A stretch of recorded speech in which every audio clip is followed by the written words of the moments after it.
What is up, everybody? I am here with Plato. Welcome to the show. We're going to be talking about Star Wars today. I am sad to tell all of you that Dave Filoni, the guy who made the Ahsoka show, the guy who has tried his very hardest to rewrite how Star Wars is structured, how Star Wars came to be, he has been made the chief creative officer of LUCASFILM. It looks like Kathleen Kennedy saw that South Park episode and she got so mad. She's like, you know what? I'm just going to triple, quadruple down, and now we're going to have a bunch of gay women, lame women, and they're going to be the stars of Star Wars, all thanks to Dave Filoni, who knows how to ruin a show with his own vision. This is ridiculous. Let's check out the story together.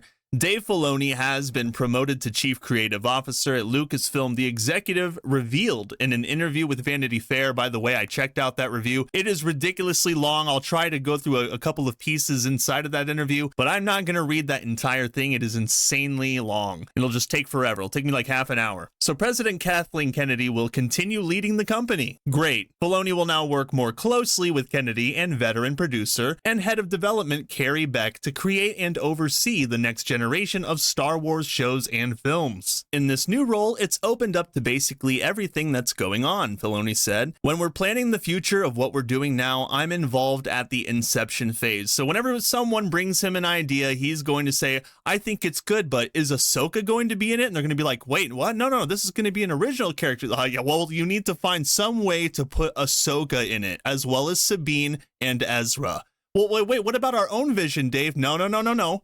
Ahsoka is the new Luke Skywalker. Don't you remember? That was my plan all along. Quote, I'm not telling people what to do, Filoni said, but I do feel I'm trying to help them tell the best story that they want to tell. So he's not going to tell them what to do, but he's going to tell them what to do. I need to be a help across the galaxy here, like a part of the Jedi Council almost. Oh, hilarious, Dave. Oh my goodness, you're so clever. It's no wonder that George Lucas took you under his wing. You're just showing him how worthy you are of the mantle. Oh my goodness. In her ongoing role as Lucasfilm president, Kennedy will continue to lead the entire company.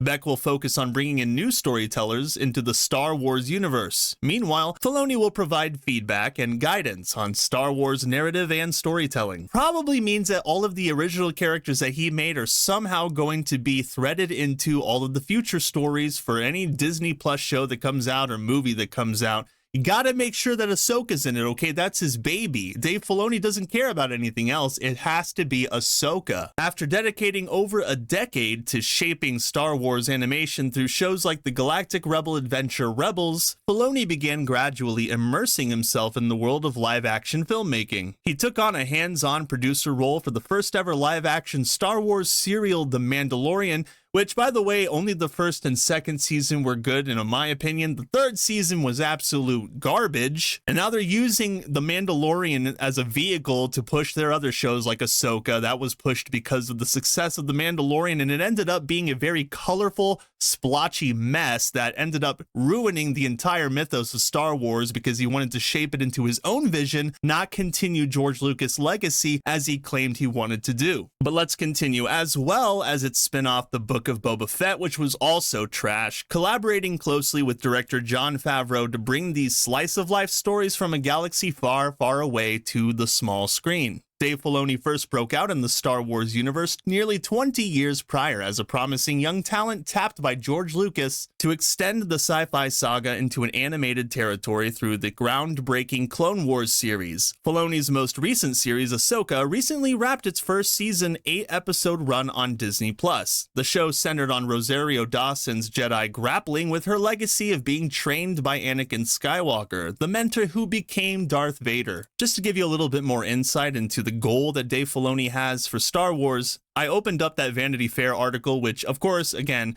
is insanely long, but we're going to read this part right here. Opening an entirely new galaxy. Another innovation of Ahsoka was expanding beyond the familiar far-flung galaxy to an entirely different one, where the heroes track down their long-lost friend Ezra Bridger, as well as the blue-skinned Imperial known as Grand Admiral Thrawn. At the conclusion of the Rebels animated series, both of them vanished into deep space and remained missing for years. Filoni felt he had to expand the Star Wars universe in order to justify their absence and add an extra large obstacle to their eventual recovery. If they were in the Star Wars galaxy, the old Star Wars galaxy that we know, I think somebody would have found them, Filoni says. There's too many starships, there's too many people traveling. You get a signal out and I think you could have found them if they wanted to be found. I had to really throw them far afield. He wanted to get them out of the old galaxy, he says. Okay, this isn't about the Star Wars galaxy that we know and love. Dave Filoni wants to change everything. If Ahsoka is not proof of that, then I don't know what is. Lucas himself laid the foundation for this solution, which Filoni found tucked away in one of the prequel films. I think it's an attack of the clones, he says. If you look, there's an image of the galaxy, and then there are actually these smaller galaxies near it. So I'm like, oh, that's interesting. Yeah, great